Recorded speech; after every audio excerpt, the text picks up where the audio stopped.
Cordial saludo, apreciados estudiantes. Bienvenidos a esta nueva sección del MOOC en Investigación Científica en Economía con Sujetos Humanos. Mi nombre es Álvaro Javier Vargas Villamizar, docente de la Facultad de Economía, y los estaré acompañando a lo largo del tema número 2, que habla acerca de los eventos históricos. Comencemos.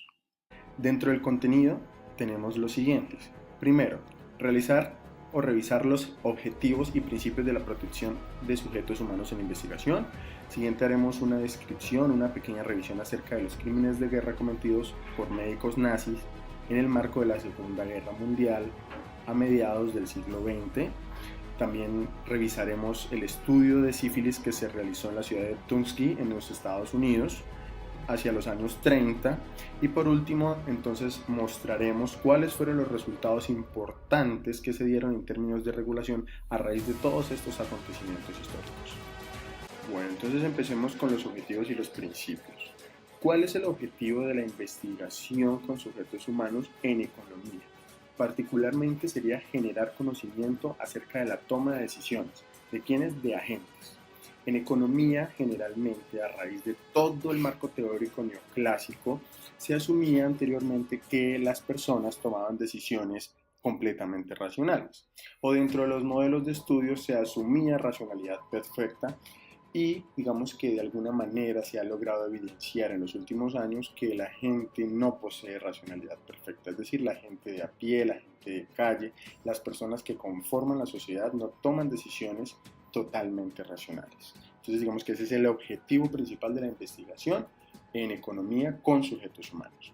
Y digamos que esta investigación se enmarca en tres grandes principios. El primer principio es el principio de la honestidad. Siempre, absolutamente siempre, las personas sabrán a qué se están enfrentando. Tienen que tener información clara y precisa de en qué están participando, es decir, no se les va a poder mentir. El segundo principio es el principio de la confianza. Todas las personas que participan en el marco de nuestras investigaciones tienen que realizarlo en un escenario de confianza mutua, de confianza bilateral. Nunca se podría, en principio, participar en un proceso de investigación científica en economía con sujetos humanos bajo un marco de desconfianza. Y por último, el tercer principio fundamental de la investigación con humanos es el respeto. Debe existir un respeto bilateral, sobre todo por parte de los investigadores a las personas que participan en estos procesos. Esto es fundamental. Digamos que estos tres principios son los pilares de la investigación científica con humanos. Empecemos entonces a realizar una pequeña revisión acerca de los crímenes de guerra nazi que ocurrieron en el marco de la Segunda Guerra Mundial. Si bien los experimentos que realizaron los médicos nazis durante la Segunda Guerra Mundial no son el primer ejemplo de experimentos nocivos con sujetos humanos sin su consentimiento, es decir, en aquel momento se investigó con personas, pero estas personas no sabían en qué proceso estaban participando y tampoco lo hicieron de manera voluntaria, ¿sí? Digamos que este tipo de fenómeno no tenía un precedente en cuanto a su alcance y proporción de los daños y sufrimientos que causó a las personas que participaron en él. Estos experimentos médicos se realizaron con miles de prisioneros en campos de concentración e incluyeron estudios mortales y torturas, tales como inyectarles gasolina y virus vivos a las personas, sumergirlas en agua helada y forzarlas a ingerir todo tipo de venenos.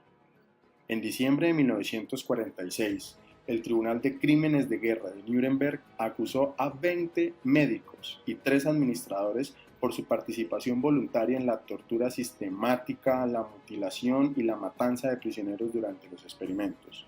El Tribunal Militar de Nuremberg dictaminó que los acusados habían, primero, corrompido la ética de las profesiones médica y científica.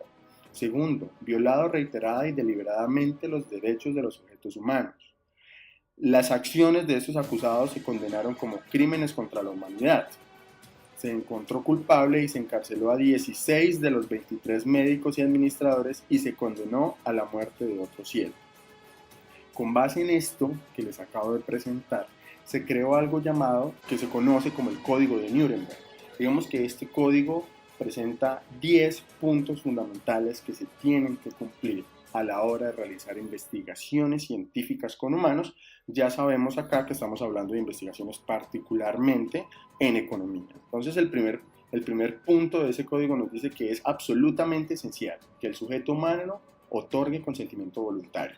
Es decir, nadie puede participar en ningún experimento económico ni científico de manera forzada o inducido involuntariamente. El segundo punto dice que el experimento debe realizarse con la finalidad de obtener resultados fructíferos para el bien de la sociedad y que no podría obtenerse de ninguna otra manera y no debe ser de naturaleza aleatoria o innecesaria. Es decir, y esto aplica sobre todo para los casos médicos, pero también aplica también de manera parcial para los casos en economía. Siempre que se vaya a realizar una investigación con sujetos humanos, debe existir una motivación certera y de fondo para realizarla, no hacerla sin ningún propósito final. El tercer punto plantea que la experimentación con animales debe preceder a la experimentación con sujetos humanos. Este punto aplica solo para las investigaciones médicas, en el caso de las investigaciones económicas no aplicaría. El cuarto punto plantea que se debe evitar toda lesión y sufrimiento físico y mental innecesario. Es decir, no se debe agredir a las personas porque sí. Todo tendría que ser en principio necesario para la investigación. El quinto punto plantea que no se debe realizar ningún experimento si existen razones para creer que podría provocar la muerte o alguna discapacidad. Es decir, no se debe generar riesgos tan altos como para inclusive causarle la muerte a las personas que están participando dentro de la investigación. En el caso de la economía, pues no aplica mucho, dado que los riesgos generalmente tienden a ser muy bajos. El sexto punto plantea que el grado del riesgo para las personas nunca debe ser mayor a la importancia humanitaria del problema.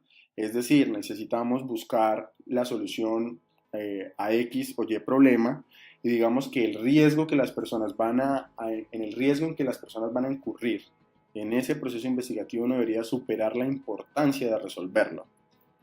El séptimo punto dice que los riesgos para las personas deben minimizarse mediante preparativos adecuados, es decir, siempre se tienen que tener contingencias directamente relacionadas con la minimización de ese riesgo.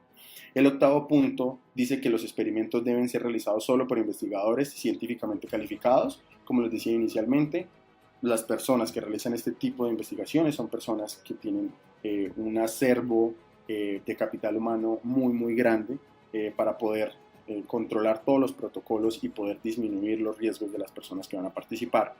El noveno punto dice que las personas siempre deben tener la libertad de abandonar los experimentos, y eso es fundamental, sobre todo en economía. Todas las personas que participan de nuestras actividades investigativas en cualquier momento tendrán el derecho de retirarse sin ningún tipo de penalidad ni daño alguno, por decirlo de alguna manera. Y el último punto dice que los investigadores deben estar preparados para terminar el experimento en cualquier etapa si existen razones para creer que la continuación del experimento podría causar lesiones, discapacidad o la muerte, que está muy relacionado con los puntos anteriores. En el caso de la economía no aplica, pero de alguna manera si se encuentran que los resultados del experimento se están saliendo de control o están fuera de protocolo, sería automáticamente necesario dar por finalizado el experimento. Otro acontecimiento histórico relacionado con la investigación con sujetos humanos en el pasado es el estudio sobre sífilis en la ciudad de Tuskegee en los Estados Unidos. Entonces digamos que probablemente este es el ejemplo más conocido en este país sobre la violación de los derechos y el bienestar de los sujetos humanos. Sea el estudio a largo plazo de hombres negros que realizó el Servicio de Salud Pública de los Estados Unidos en aquel momento en la ciudad de Tuskegee, en Alabama. Este estudio de la historia natural de la sífilis no tratada se inició en los años 30 y continuó hasta 1972. Este estudio involucró aproximadamente a 600 hombres, particularmente afroamericanos, alrededor de 400 con sífilis, es decir, estos eran los casos, y alrededor de 200 sin sífilis, que en la investigación científica en medicina se conoce como control y también aplica para la investigación económica. Estos hombres se reclutaron sin consentimiento informado y de hecho se les hizo creer que algunos de los procedimientos realizados para el beneficio de la investigación eran en realidad tratamientos especiales gratuitos. Es decir, a las personas se les mintió para que participaran en este procedimiento, violando los principios de honestidad. En el año 1936 se resultó evidente que los hombres infectados habían desarrollado muchas más complicaciones que los controles, y 10 años más tarde, informes indicaron que el índice de mortalidad entre las personas con sífilis era alrededor del doble que el de los controles. En ese sentido, en los años 40 se descubrió que la penicilina era efectiva para el tratamiento de la sífilis. Sin embargo, el estudio de sífilis de Tuskegee continuó y a los hombres no se les informó ni se los trató con el antibiótico, es decir, se les dejó morir de manera deliberada.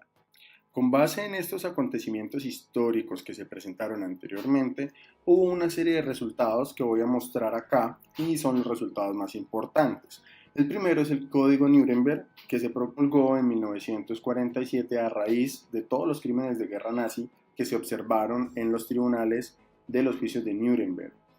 Posteriormente, en el año 1948, como todos sabemos, se realizó la Declaración Universal de los Derechos Humanos, realizada por la ONU, y en principio las investigaciones con sujetos humanos deberían estar enmarcadas dentro de esos códigos universales sobre la protección de dichos derechos de las personas que participan en investigación científica.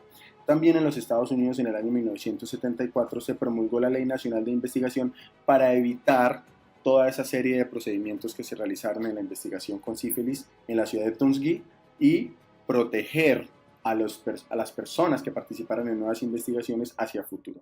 Y por último, en el año 1980, la FDA de los Estados Unidos creó todo un marco de regulación para hacer seguimiento a la protección de los derechos humanos de las personas que participaran en las investigaciones científicas. Bueno, muy bien, digamos que este ha sido todo el primer tema introductorio relacionado con la historia y todos estos eventos históricos que están relacionados con la investigación científica con sujetos humanos y qué sucedió, digamos, en el marco de estos acontecimientos, lo que llevó a la creación de un marco normativo para el respeto, la protección y acompañamiento de los sujetos humanos en investigación, que deben ser cumplidos también por los científicos e investigadores que están buscando información o que están generando conocimiento en áreas relacionadas con economía y que utilizan la metodología de la economía experimental. Les agradezco mucho por haber sido parte de esta ayuda didáctica. Les recuerdo realizar todas las actividades que se encuentran en el MOOC. Que tengan muy feliz día. Universidad Santo Tomás, institución sujeta a inspección y vigilancia por el Ministerio de Educación Nacional.